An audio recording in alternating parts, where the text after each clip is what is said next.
Another Yankee season comes to a miserable end, a nation behind its team, and a new members joining the 1420 team. All that and more on the next 1420 Sports Bar podcast. For Beer with Sports Talk and a whole lot more. Let's get into her.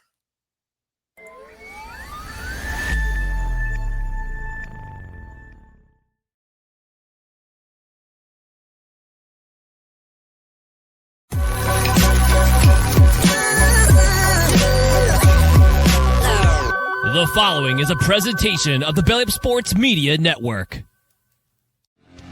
1420 Sports Bar Podcast, for Beer with Sports Talk and a whole lot more. Join host Brent Radlinsky as he bellies up to the bar and gets the conversation going that'll make you think you're sitting in your local watering room. It's sports, beer, and shenanigans, so sit back, grab a few beers, and let's get into it.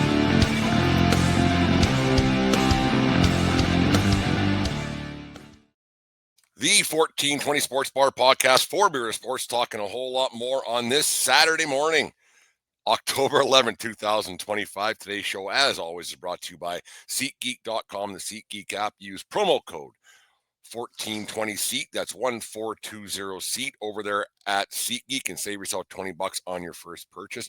Remember, we are part of the Belly Up Media Network. Go to bellyupsports.com for all their great articles and podcasts and all that other stuff. And make sure you subscribe, like, share, hit the notification button on the YouTube channel to so you don't miss out on any stuff over on the Belly Up YouTube channel or on the 1420 Sports YouTube channel. And we're obviously wherever you get your podcasts, we're all over the place. Anyways, Yankee season came to an end on Wednesday night, an abrupt end, and I don't know why I'm surprised. I don't know why I was heartbroken. I don't know why I was in denial. I don't know why I thought that this was going to be any different. I was fooled once again. And the thing about when your team loses, especially if you're a passionate fan, you fought. Yeah, there's different stages of like a breakup or relationship ending, and we've all been through it, whether in high school or in your latter years, where you're at first you're in disbelief that it's over. And you go, well, that sucks. It's no good. Can't watch my team tomorrow. And you're just like, holy cow, it's over. Because it happens so quick. And sometimes breakups are long and drawn out, and sometimes they aren't, and sometimes they're very abrupt. And this one was a bit abrupt on Wednesday. It was all said and done. And then you get a little bit sad that you're not going to be able to follow your team anymore. You're not going to be able to watch them anymore. You're not going to have that same feeling the Mariners fans had last night and the Tigers fans had last night watching that fantastic baseball game that was played in Seattle, 15 innings or whatever it went. I stayed up and watched the entire thing. It was a mesmerizing drama. It was great cinema for anybody who says baseball's boring is out of their mind. If they didn't watch that game, I don't know what's wrong with you. But then you get into a stage of like there might be 3 or 4 different stages of a breakup or a relationship ending or a season ending, however you might want to say. But then you get into the anger part of the thing, whether you're angry at your spouse or you're angry at your whatever happened or the team. And it only took me since Wednesday to hit all 3 stages of those. And it hit me last night a little bit. Now I'm because it was such a great game last night, I got thinking a little bit. And when the voices between your ears get going, especially when you had a couple of pops in you on a Friday night, and you start thinking a little bit of how mad you get and how it's just over, and the time and the investment that you put into a team, like I do with the New York Yankees year in, year out, and you get a little bit mad, and you start to go, why? And you say, how? Why does this happen every year? Why does this happen time and time again? Yes, they went to the World Series last year, and so do you deem that a success? Yes. Do you deem your team going to the ALDS this year and losing in 4 games to the Toronto Blue Jays, getting dog walked pretty much? Do you? And you go, why? How? Why every year does this happen? Year after year after year. And I know it's been 16 years now since the 2009 World Championship that they spent a lot of money to get. So is that a masterful job of being a GM by Cashman, or is that Steinbrenner going out and getting those players and saying, okay, here, AJ Burnett, here, CC, here, Teixeira, go out and get us one because we're moving into a new building? Was that all that was? Was that like, we need to sell, we need to make sure this new place is filled up, we need to make sure that that we have this all going for us as we move into a new place? And that's 16 years ago. And you wonder who the idiot is. You wonder who the moron is who puts up with this crap year after year after year. One championship in 24 years. Yes, there's a lot of teams that have it way worse than the Yankees, but a lot of teams don't go out and tell you to your face that they're looking to win a championship every year in, year out. Without winning a championship, you're a failure. So you hear that, and you get it pounded into your head year after year. And then you have the Jeters of the world coming on TV saying that championships are the only thing that matters. And then you get Judge saying the championship's the only thing that matters. And then you start listening. And then you start reading, and then you start listening to different podcasts. And I haven't listened to anything really, Jim. I haven't listened to your show yet. When I'm done, I haven't listened to a whole bunch. In fact, I haven't really. I've listened to a little bit of the Michael K show, but I was in that denial stage. I was in that this can't be over. I was in that sadness stage. So I didn't want to hear anymore about the breakup or the any relationship. I didn't want to hear about it because I was so heartbroken, disgusted, sad that it was over. And I see we decided to go to a couple of establishments to watch these games. You're amongst people and they're playing the Jays, so obviously it's a lot of fun. And I didn't want to hear anymore. I didn't want to be that Yankee fan who was just dwelling on it. That when you break up with a girl and you go out for beers to your buddies and all you want to do is talk about your breakup, and all you want to do is talk about it and listen to it, and you're looking for some kind of an emotional stool and someone to lean on, and people get sick of hearing about it. I mean, I've been there in the past where my buddies have broken up with girls. That's all you hear. Like, dude, you broke up with her. Get over it. I've been the other guy too. When I've been broke up with a girl in the past where all I wanted to do was talk about it. And it was like, you know what? I don't want to hear about it. Get over it. Screw it. So I haven't listened to anything yet. And I haven't really digested anything. The odd thing here, it comes across on Twitter when I'm scrolling through, but nothing of any substance. So I've been able to put a few things together in my head about and how this year after year after year, this happens. One championship in 24. I know we're not Detroit Tigers roar of 84. I know that. They also don't spend $320 million every year. I know we're not the Toronto Blue Jays of 92 and 93. They spent a lot of money this year and look where they are. You know, I know we're not even the Kansas City Royals have a championship in the last 10 years. Chicago Cubs broke a curse. Boston goes back. Every few years, they find a way to win one. The Dodgers somehow survived that to 2-0. They were down 2-0, made it against the Phillies, and I picked the Dodgers to lose the Phillies. And a terrible, heartbreaking play to the pitcher. I can't remember his name off the top of my head because I was a little bit down and in denial about the Yankees still, but that was a heartbreaking loss for the Phillies the other night. Heartbreaking loss last night. You look at the Cleveland Guardians, they don't spend any money. They end up in the playoffs year in, year out. Do they win anything? No. But they aren't expected to. They aren't told that they're going to. They aren't told by management, by fans. They aren't told by everybody. The Yankees are sole purpose of winning a championship. Mariners fans are in jubilation right now. First time going to the ALCS since 2001. They're ecstatic. Ecstatic. They have a shot to win. Yankees fans are supposed to be there every year because that's what we're told. That's what we're told by everybody. Everybody who will talk about the New York Yankees, the big, bad, freaking New York Yankees. Everybody will tell you that they're supposed to go to a championship. Well, I got one. I'm going to tell you one thing. They're not. They're not. They fell into one last year. There it is. They're not. One championship in 24 years. They're no better than anybody else. The big bad New York Yankees. It's an embarrassment. I'd be embarrassed if I was Brian Cashman and I was given that boatload of money year in, year out, and you come up with nothing. Nothing. The arrogance that comes out of that man's yap after every bloody season makes me feel like an idiot for listening to it. We're the dumb ones, Yankee fans. We are the dumb ones who bite hook, line, and sinker year in, year out. That this is the year. I should have stuck with my original take back in August when I was out in Victoria. And I went on, I said, they're just not good enough. But no, I got fooled. They found a way to fall into a wild card win against Boston after losing game one. Had to get a masterful performance from a rookie in Schlittler. who was really good on Wednesday night. They had to rely on a rookie, which you need to do, and I get it. The Savage for the Jays was phenomenal. He made the New York Yankees, the big, bad Bronx Bombers, look like the Fort McLeod Little League team in 1987. Everyone knows that the splitter's coming. They tell you, this kid's got this. The big, bad New York Yankees. They're like that kid in high school. All cool and everything else. Talking about glory days. 1996. Oh, yeah. 98, 99, 2000. Oh, yeah, we're great. Varsity Letterman jacket. Oh, yeah, I'm great. Look what I did in high school. Now he's running the local arcade.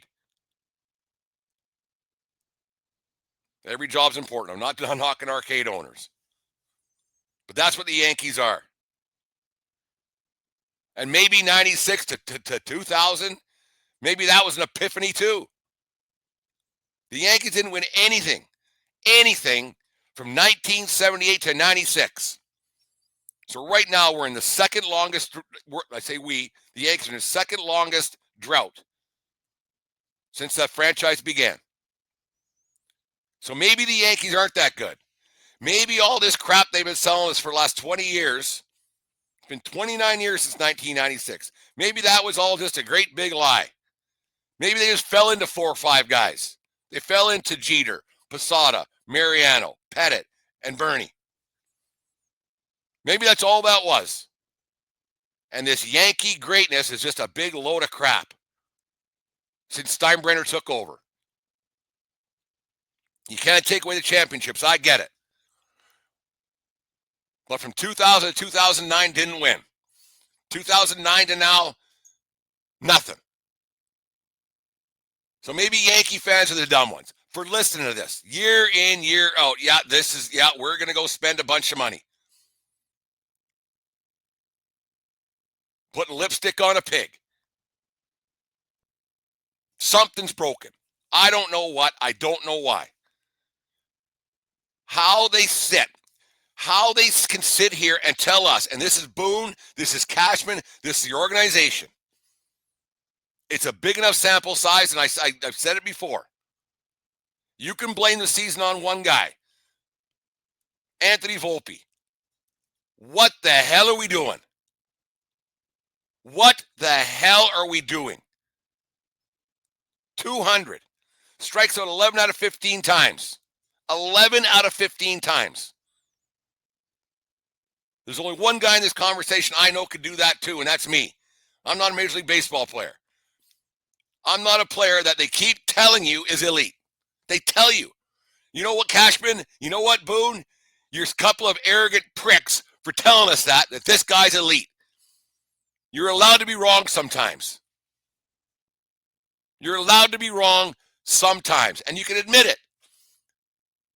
Sitting there, putting this guy in, throwing this guy out there, Defense was great. But you got to score runs. Volpe can be blamed for this season. It doesn't stop there. This is an organizational disaster. Every team uses analytics. Every team uses them. But for this team to be an all-or-nothing approach, you look at that Austin Wells at bat. Jay's pitcher couldn't do anything. First pitch comes up, swings, pops it up. Game's done. Jazz Chisholm. Tied into 1. You got to keep Chisholm. Bad error in the 8th.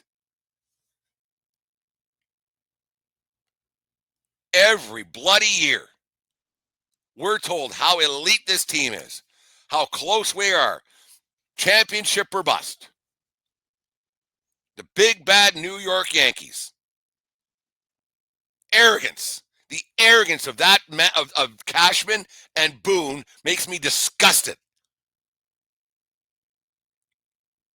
When asked the other night at the post-game presser if he expected me back next year, boom, with smirk on his face, well, I got a contract.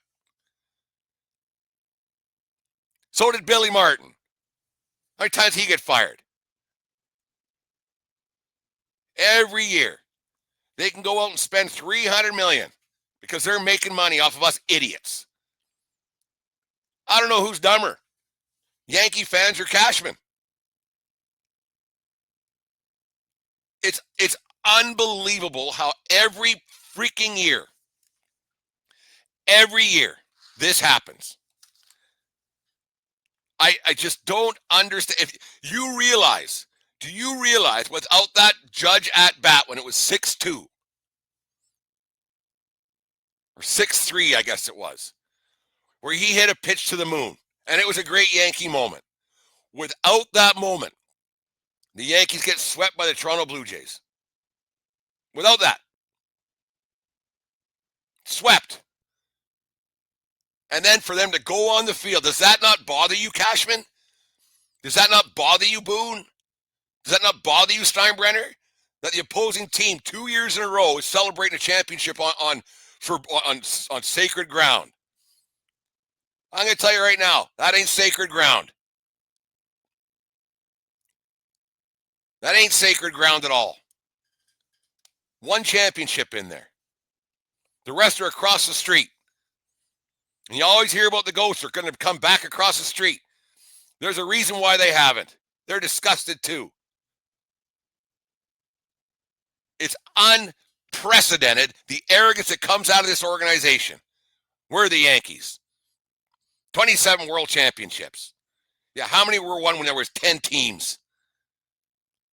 When there was an AL champion and an NL champion, you had to win one round. Since you had to put something together, you haven't done anything. You fell into those, like I'm thoroughly convinced that they fell into those other championships.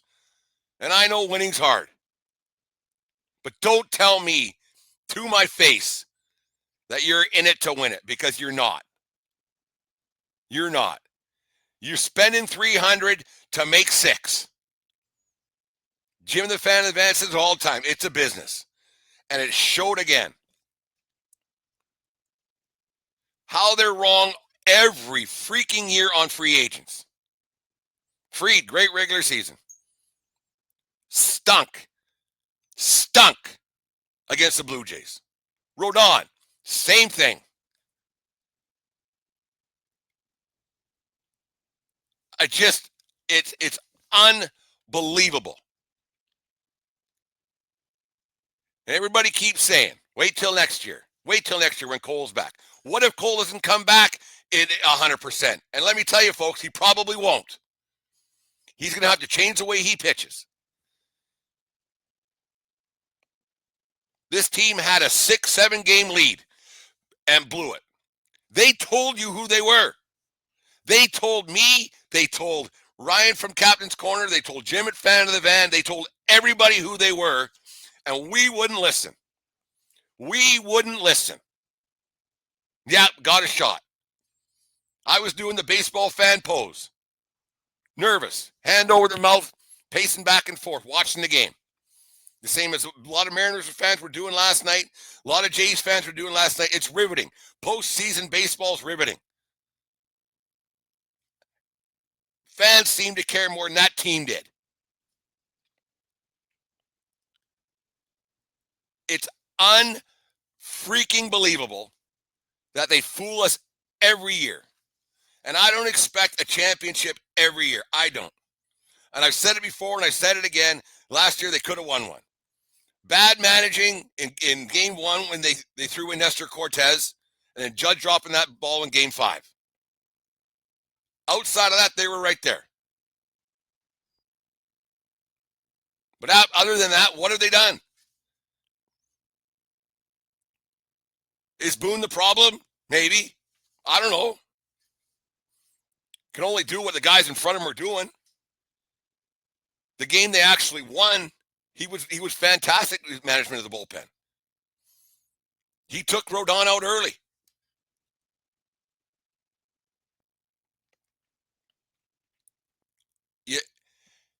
Is it just they just spend on the wrong guys? Every year? Every freaking year? They don't get the right guys? Are they not getting anybody out of the minor league system? Every year? When's the last time we heard of a great other than like you had Judge? That's a generational guy. That's a once-in-a-lifetime guy. Spot players. I had a good conversation with a guy here yesterday. Talking about the Yankees. What's wrong? I said, I don't know. I don't know. He's an older gentleman. Says that we don't have guys like Scott Brocious, who my brother hates. Don't have guys like Brocious, bat to ball. Gritty players like that. Don't have them. The game's different now. The game's different. The players are different. But how come other teams, the Astros went on an impeccable run, won themselves some championships? One was a bit, who knows what was going on.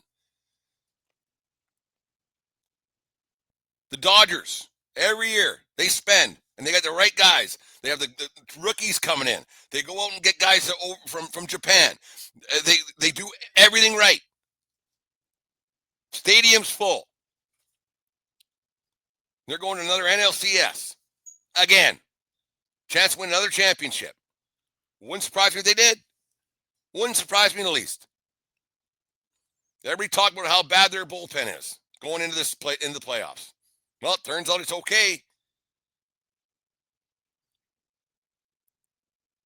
Every year, when you go into the playoffs, you don't know. Like when you're making deals at the deadline, adding 7, 8 guys, you can't be that good. Well, we got to plug and play. There's only 9 positions. How many pitchers get to throw the ball at once? 1? Yes. When you're adding that many guys at the deadline, you're not that good. Teams are making fun of you for spending that much money and go, well, that's a good investment. Hey, $300 million, we spent 80. You got 3 more games than us, or 5 more games, or whatever it was. You got 3 more wins. That's it. A few extra playoff dates. Hey, there's some more money in your pocket. Is that all that matters? Seems like it.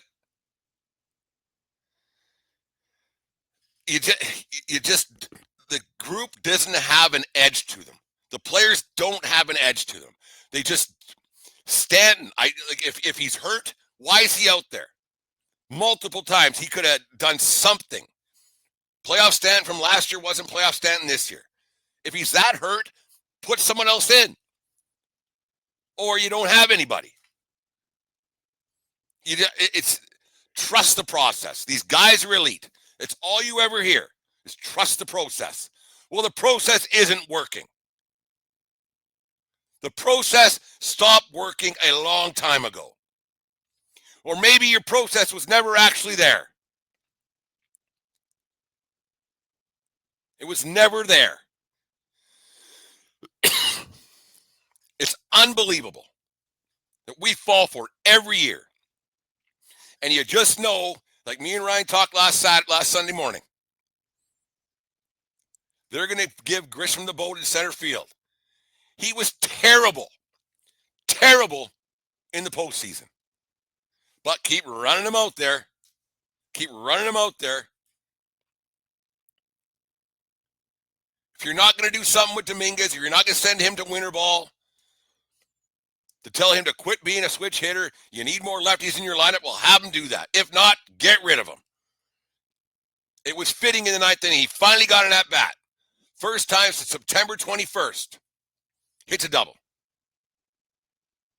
Fitting. How me and Ryan were just talking about that on Sunday.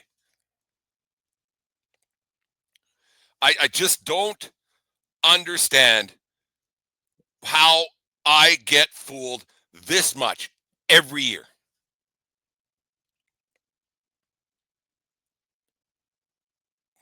David Ortiz, Vladimir Guerrero, laughing at the Yankees with 2 legends sitting beside him. What are they going to say? They're not wrong. Jeter's got 5 world championships, Hall of Fame, blah, blah, blah. Nothing he can say. Yeah, not wrong. Nothing he can say. Red Sox won more world championships in how many in X amount of years than the Yankees have.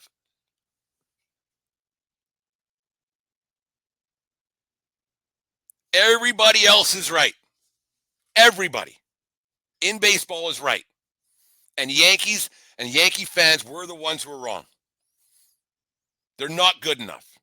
Their process stinks. It's awful. And to be laughed at and lied to, and they're getting their pockets padded year after year. It's unbelievable. It's unbelievable the approach that these guys have. What are they going to do? What are you going to do? Bellinger's going to opt out. Hopefully they re-sign him. That costs more money now. Read somewhere this morning that they're talking about dropping payroll. Why not? Didn't win with a high one. Might as well not win with a lower one. All these years. Spend, spend, spend. You don't spend $300 million a year if you're only making $301 million a year.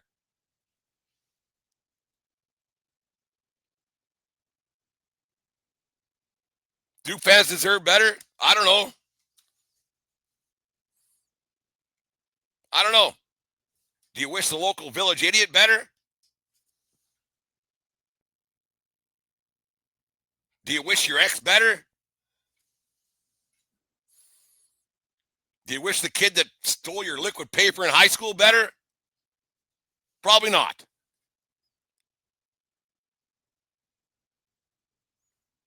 The organization has made fools of us all. I'm pissed off at myself for getting snuck back in. Well, we'll get there. This is the year. Oh, yeah, 1 win away. 1 pitch away. And they were. They were. Bases on, guys on base all series long. Got dog walked in game 2. Game 1 was, what's game 1? Wasn't a 10-1 game. Game 2, they got smoked. Found a way to get a bunch of hits against the relievers. Found a way. On Sunday, they lost game 2 in Toronto. Then they win 1 in the Bronx. They took care of business against the relievers then. Then they come to a complete bullpen game on Wednesday night at home in the big house that Ruth built, or across the street in the house that Ruth built, and lost. The big bad Yankees got beat again, and they were laughing at you. Their post-game celebration, they're singing New York, New York, they're laughing at you. Not much response has come from the Yankees so far. Nothing. Get the obligatory thank you, Yankee fans, that I could have made on Canva in 3 minutes. Oh, thanks. Thanks me investing how much time I got. Thanks. Oh, you know what? Thanks. Here's a watch. Here's ticket prices going up next year. Here's not being able to watch games because there are only certain apps and certain things. That's what we get because we're stupid. Yankees fans should be embarrassed. I am. I don't like it. It isn't fun. It isn't fun for me. Go to a game, watch a game, I expect to get razzed a little bit. But when they're laughing at you, that's a kick in the pills. Like, oh, they're not very good. No, you got one guy. Yeah, you're right. You got one guy. One guy. The rest are just parts and pieces, nameless faces. Volpe's got to go. That's the start. The kid's so broken. Anything he does is not going to be good enough.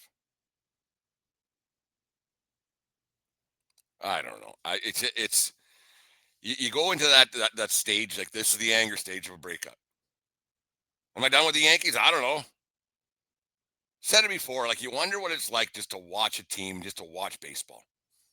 Just to like last night, I watched a great baseball game that was fun because I love the game of baseball and the way it was played. And you had runners on and pitchers were battling it out and got guy after guy coming in. Like I can't name 10 guys. Guys getting caught stealing, bad calls by the umpire and foul ball. I thought it was foul ball. You wonder if that's what guys should get back to, and not specifically cheer for a team, but cheer for the game, cheer for the great game of baseball. Because I get much more satisfaction out of that. Much more satisfaction out of that. Will I have butterflies in my belly watching two teams I don't care about? Probably not. Did last night. Big moments. Yankees have been pushing this crap on us for years. Years. That the process is there. We spend money. Yeah. It's like going to that fancy restaurant. Spend a bunch of money on it. They tell you it's worth this, and you get the serving. It's this little hunk of steak that's that big, but there's a little bit of fancy drizzle on top, some sprinkles, special salt.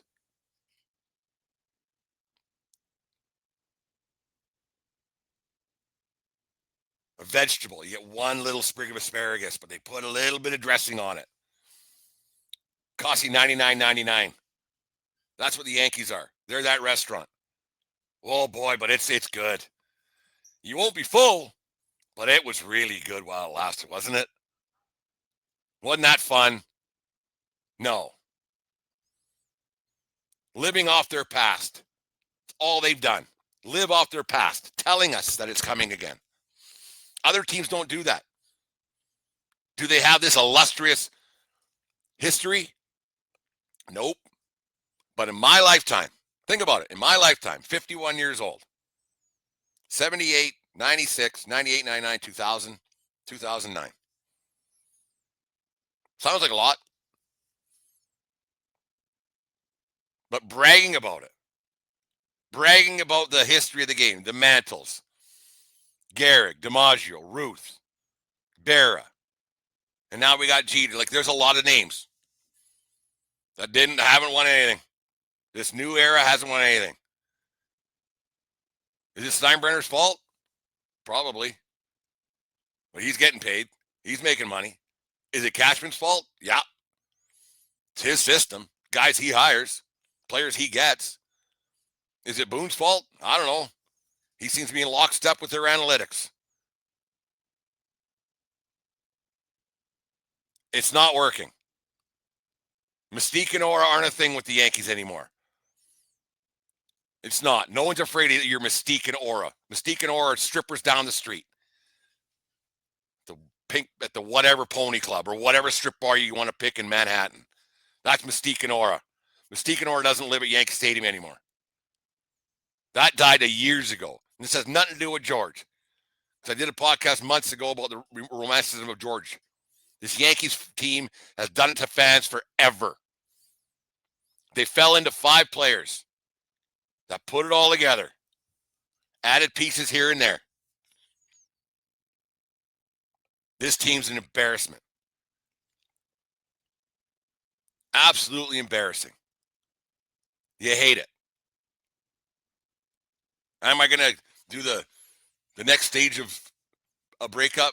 The late night text or call? You up? Am I going to get to that point? I don't know. But I'm in a definite state of hate and disgust right now with my ex. Because that's what they are at this moment. I broke up when they broke the relationship off on Wednesday night. Sadness, disbelief, now anger. Is there going to be a next stage? I don't know.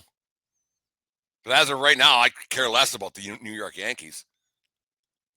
Until they come out and tell you there's going to be an organizational change to change things.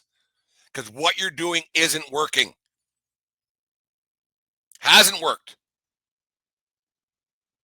Hasn't worked since they spent all that money in 2009 to win one. Hasn't worked. And you still needed the other 4 guys. Right? You still needed those guys. You have a manager for some reason sticking around without winning anything. Making the playoffs enough? Nope. Not for me. Not when they tell me to my face that they're going for it. And then don't.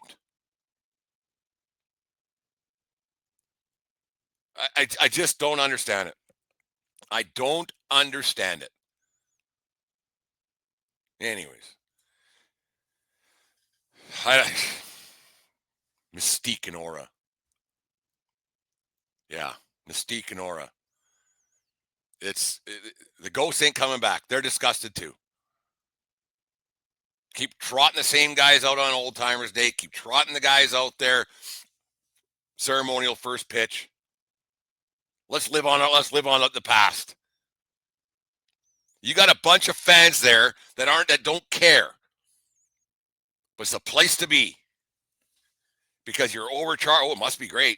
Overcharging for everything. It's like that steakhouse. But you're still hungry after you leave. So what do? You go to a hot dog stand down the road and fill yourself up. That's what the Yankees are. That fancy steakhouse. It doesn't do you any good. Do you overpay for?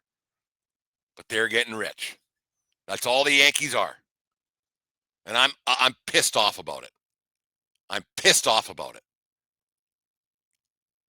But I'm not going to be pissed off anymore. There's my rant for the day. There it is. I know, Jim, I'm going to listen to your show and see what you had to say. Anyways, the 1420 Sports Bar podcast for Beer with Sports, talking a whole lot more. This segment was brought to you by SeatGeek.com, the SeatGeek app. Use promo code 1420-SEAT at SeatGeek.com today and save yourself $20 on your first purchase. Here's a little word from our sponsor over there at Righteous Felon Jerky. Righteous Felon Craft Jerky is the official jerky of Belly Up Sports. For over a decade, Righteous Felon Craft Jerky has led the American meat snack revolution by concocting delicious, adventurous, U.S.-sourced jerky recipes for uncompromising carnivores across the country. With 15 different flavors to choose from, Righteous Felon has all jerky lovers covered, and by using promo code BELLYUP, you will get 15% off your purchase at RighteousFelon.com. Do your taste buds a favor today and rip into a bag of Righteous Felon Jerky. Thanks to a Righteous Felon for being a proud supporter of the Belly Up Media Network. Go to righteousfelon.com and use promo code BELLYUP and save yourself 15% on the best jerky in the land over there at Righteous Felon Jerky. Well, the Blue Jays dog walked the Yankees in 4 games. It could have been 3 without that miraculous home run by Judge, which was an exciting moment for Yankee fans and baseball fans alike. See how quickly my tone changed once I get something off my chest. It's very refreshing sometimes to be able to have this platform to rant on. But the Toronto Blue Jays have an entire nation behind them, 30 million strong. The commercials have been fantastic. Follow Your Heart and everything else with from Rush and the Home Hardware commercials, and on it goes. I know some people are a little upset with the bandwagon, but I love it. I love it. The bars are packed. It's a lot of fun. It gets going tomorrow as of time of this recording. It gets going on Sunday with the Yankees or the Blue Jays at Hard Habits Die Hard.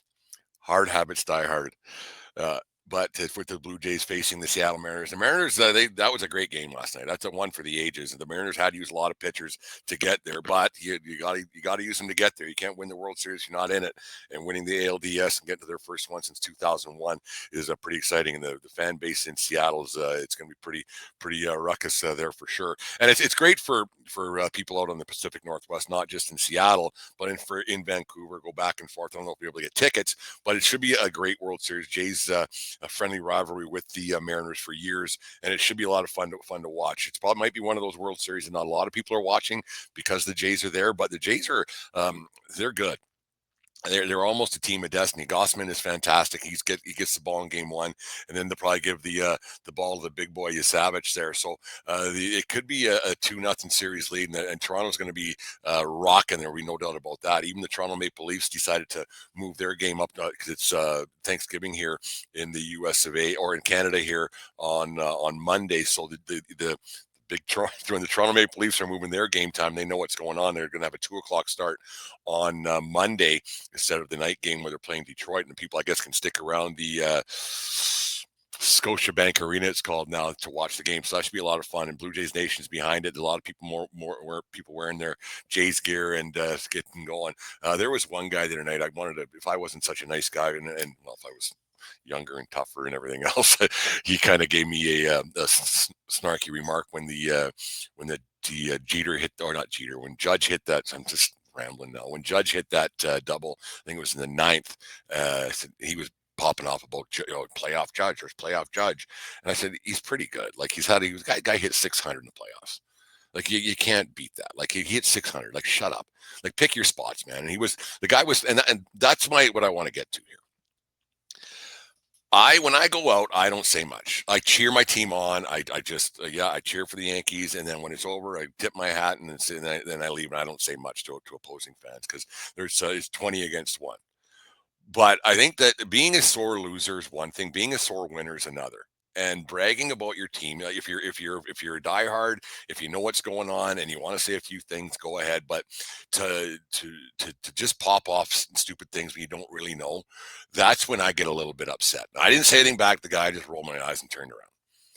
But when you don't really know what's going on, it's better to keep your mouth shut and not brag about stuff, because if you don't know and you look like an idiot, and then you start upsetting your fan base. And that's why people hate bandwagon jumpers. And that's why people don't like that kind of banter back and forth sometimes, because it just gets a little bit tough to listen to. Are we going to go out tomorrow night to watch the game? I don't know. We're going to stay home, watch the game. I'm not exactly sure what the plan is there, because Deanne, obviously, she's a huge Yankee fan or Blue Jays fan. See, I'm just tripping over that. She's a huge Blue Jays fan. She was very supportive when the Yankees lost, and she wasn't laughing in my face. And she understood my stages of disappointment, sadness, hatred. She understands that now with my hatred of the Yankees. She won't have listened to my yap anymore, talk about them when her team's in it. And I'm going to be fully invested in the Toronto Blue Jays for the foreseeable future and into the see what happens this week. But I'm a Go Jays Go guy right now, and it doesn't bother me. It doesn't bother me that I can jump ship from a team and go and watch the country come together and have a bunch of baseball fans cheering things on. It was a lot of fun in 2015. It was a lot of fun in 2016. It was a lot of fun in 1992 and 93. So it's going to be fun again this year. And you don't get a lot of chances to see your team go to the ALCS or the NLCS and be 4 wins away from going to a World Series. And there's no better feeling when your team has a chance, no matter what sport it might be. But when your team has a chance to do something, and that's the one great thing about baseball, is you don't get that chance very often. And when you take advantage of it and invite people in to watch, it's going to be a lot of fun to watch. I think they got a great shot, and they should win Game 1, because the Mariners they're traveling across country right now. Might have got into it a little bit last night, but those are some tired boys. But the Mariners are no slouch. And they got some great starting pitcher. They got a little bit of momentum behind them. So it should be a lot of fun to watch. And I hope I hope the series is half as good as the one we just witnessed with the Tigers. And I'll be watching every inning. I'll be watching every inning of that Cubs game tonight with the Brewers. Hope the Brewers get through for my friend Vince Stover to find a way to get through. But I'll be watching every inning of that game. It should be fun. It's gonna be interesting to see how it all plans out. I Dodgers Blue Jays World Series. That's where I'm kind of leaning now. The Brewers have kind of shown a bit of a few holes in their roster, but you know what the Brewers are doing? They're getting guys on base. They're bat to ball, station to station to kind of a team. And that's what the Blue Jays are doing. Not striking out a bunch. Maybe somebody should take a page out of their book, figure that out, because it seems to be working for everybody else. Won't bring those guys up anymore. But it's going to be a lot of fun to see what's going on with the rest of the World Series. I want to touch on the McDavid contract a little bit before we move on to the big news here at the 1420 Sports Bar. But that McDavid, when it was announced on Tuesday, I think it was, that he's going to be sticking around for 2 more years after this year's for $12.5 million. We just talked about it with Ryan McCarthy on his show on Tuesday night, I think it was, talking about that. On Monday night, I guess. And it was a big signing. It was awesome. It was like, holy cow, this guy means it. And for him to put his money where his mouth is, to put a lot of other teams and a lot of other franchises and players on watch, to say, okay, if the best player on the planet who hasn't won a Stanley Cup, if he's going to take a big haircut like he did, other teams, and you saw Jack Eichel probably took a bit of a haircut, but he's also won one. But he took a bit of a haircut on his contract. It was a big wake up call for a lot of teams in professional sports, not just hockey, that maybe taking the bank isn't going to do anything for your legacy. And I think that's what the legacy is. These guys make so much bloody money. Like if you have 12 million, then what's 14?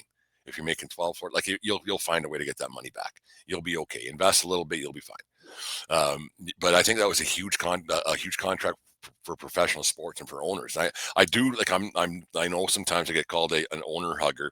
I wasn't the last segment, obviously, but I do think it's time that owners took a bit of a step back and told these players, listen, we're not.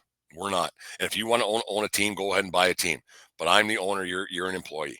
You can't be demanding this much money and not deliver anything. And I think it's very important that happens in professional sports. And McDavid's going to start that trend a little bit, and things are going to become more manageable for teams to try to win a championship, because it's such a thing of have and have nots. And for a team like Edmonton, I mean, their owners are billionaires, so he could have paid him whatever he wanted. But owners, I think, have to take a bit of a strong a hold on things. I think that goes into college sports as well with NIL money. How the players can't be in control because they're holding these teams hostage when they really don't have any pull. There's only one league and so many teams and so many players. And so I really think that the franchises have to take a bit more control. And McDavid, I think, gave these guys the power to do that and can say, okay, well, if McDavid didn't take the deal, if he didn't take 15, 16, 17, we're not offering you that. And I think that's kind of important. Should owners make all the money? No, but they have the right. They worked hard. They found a way to buy franchises that are worth billions of dollars, and I get it. But getting back to the wholesomeness of sports and where players actually care about winning, I think that's very important. I think that's what McDavid showed this week with that contract that he did. Anyways, for a while now, Deanne and I have been talking about adding a member to the family here at the 1420 Sports Bar World headquarters. No, we're not having a baby, but we're getting a dog. We have been talking about for a while now, and we're bringing him home later on today, and it's pretty exciting for us. We were thinking about buying one, and then we saw some ads. We went to the pound, and we were getting ourselves a rescue dog. This dog was picked up here in Lethbridge by the whatever you want to call them, the dog catcher, I guess is what they're called. I think they're called something different now, but this little fella, he was emancipated to beyond belief. Emaciated, I guess is the proper word. Skinny. He was left for dead by whoever his past owners were here in Lethbridge back in June. There's pictures of him. Maybe I'll put them up on social media. Maybe I won't. But this little fella, there wasn't much to him. And he's put some weight on, and he's a lot better now. And he's going to be coming home with us later on today. So we're pretty excited. He's in good spirits. He's in good shape. We're going to let him in, let him roam around the house, get the feel of the place, and hopefully he's excited to come home with us and make a new home. He's 6 years old, and he's a happy little fella. When we met him a week and a half ago, he came right over to me, and he's very calm. So we like that. So we're bringing a little puppy home today, 6-year-old dog that there wasn't much but skin and bones to him. He's beefed up a little bit, still got a little bit of work to do to get up to a playing weight, I guess you would say. But we're happy to have him. It's going to be a lot of fun, new adventure in our life. So, and we're going to name him Bernie. He goes by Rover. That's what the pound named him, but we're going to name him Bernie after number 51, Burn, Baby Burn, Bernie Williams. It's kind of fitting. This is the way Bernie looks. And so it's pretty exciting news here at the 1420 Sports Bar. That's what I call it. Deanne calls it something else.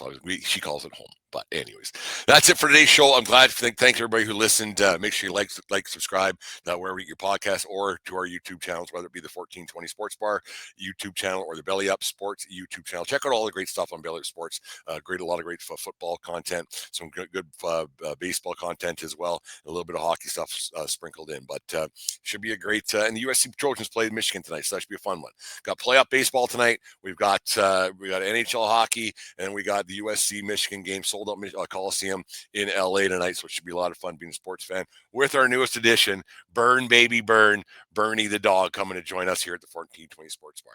Anyways, that's my rant for the day. Thank you very much for joining. Thanks very much for listening. Thanks very much for watching, and let people know the best way to get this show out there is to talk to people. So hopefully you do that. There it is, the 1420 Sports Bar podcast for Beer Sports, talking a whole lot more. Remember, everybody, doesn't matter where you are, it's who you're with. Have yourselves a great Saturday. or whatever day you listen to it. Keep things rolling, keep things rocking. We'll talk to you very, very soon. Cheers. Have a great day. Thanks for tuning in to the 1420 Sports Bar Podcast. For beer and sports talk and a whole lot more, brought to you by SeatGeek. Go to bellyupsports.com for the best of sports articles and podcasts. Subscribe to our YouTube channel or wherever it is you get your podcast.